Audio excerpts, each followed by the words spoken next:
Halo teman-teman semua, Assalamualaikum. Bertemu lagi dengan saya Andini Gasini Shofi.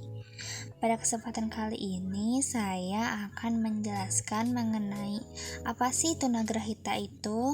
Tunagrahitaan mengacu pada fungsi intelektual umum yang secara signifikan berada di bawah rata-rata, bersamaan dengan kekurangan dalam tingkah laku penyesuaian dan berlangsung selama periode perkembangan.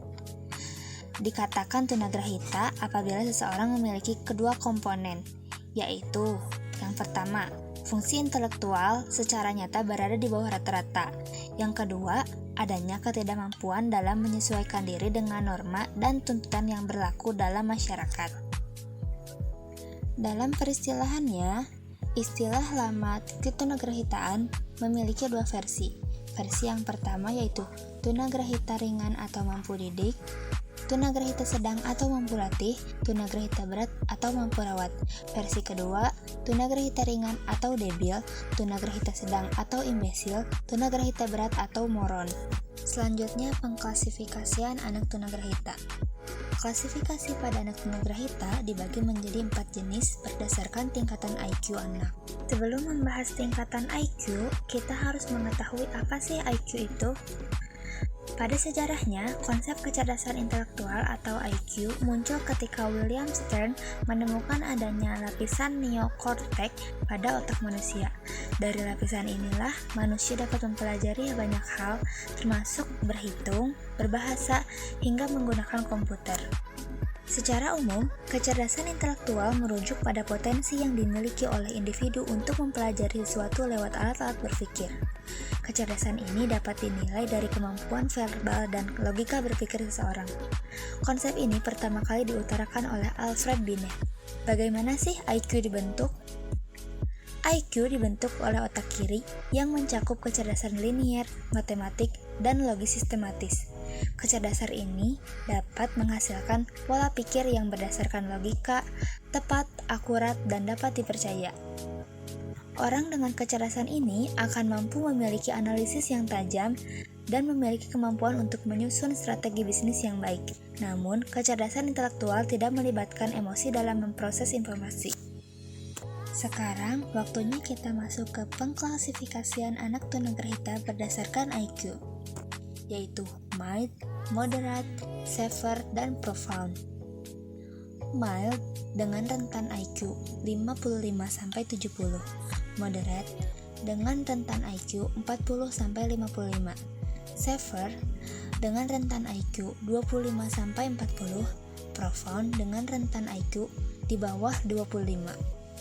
Nah, apa sih yang terjadi pada anak tunagrahita ringan?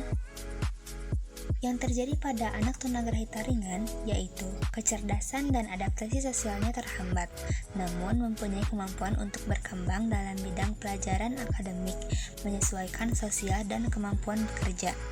Anak tunagrahita ringan seringkali teridentifikasikan setelah mencapai sekolah. Biasanya diketahui setelah beberapa tahun sekolah karena mengalami kesulitan dalam mengikuti pelajaran. Selanjutnya, apa sih yang terjadi pada anak tunagrahita sedang? Anak dengan tunagrahita sedang memiliki kemampuan intelektual umum dan adaptasi perilaku di bawah tunagrahita ringan. Pada umumnya, anak-anak tunagrahita sedang dapat diketahui sewaktu balita karena keterlambatan perkembangannya dan dapat terlihat dari penampilan fisiknya. Lalu, apa sih yang terjadi pada anak dengan tunagrahita berat dan tunagrahita sangat berat? Yang terjadi yaitu hampir tidak memiliki kemampuan untuk dilatih mengurus diri, melakukan sosialisasi, dan bekerja. Sepanjang hidupnya akan selalu bergantung pada orang lain. Adapun karakteristik dari anak tunagrahita secara fisik. Yang pertama, daya tahan dan fungsi tubuh kurang dari anak normal, gerakannya kurang dinamis, adanya gangguan keseimbangan, biasanya terjadi pada anak tunagrahita sedang dan tunagrahita berat.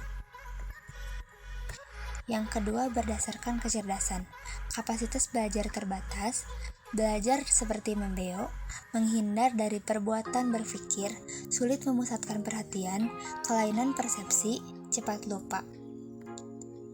Dari segi sosial atau emosi, tidak dapat mengurus diri dan memimpin diri, mudah dipengaruhi, cenderung bermain dengan anak usianya lebih muda, sulit memahami aturan di keluarga, sekolah, dan masyarakat. Selanjutnya kita masuk ke pembahasan faktor penyebab dari ketunagrahitaan. Merujuk pada DSM-5, faktor penyebab ketunagrahitaan adalah karena faktor genetik atau fisiologis.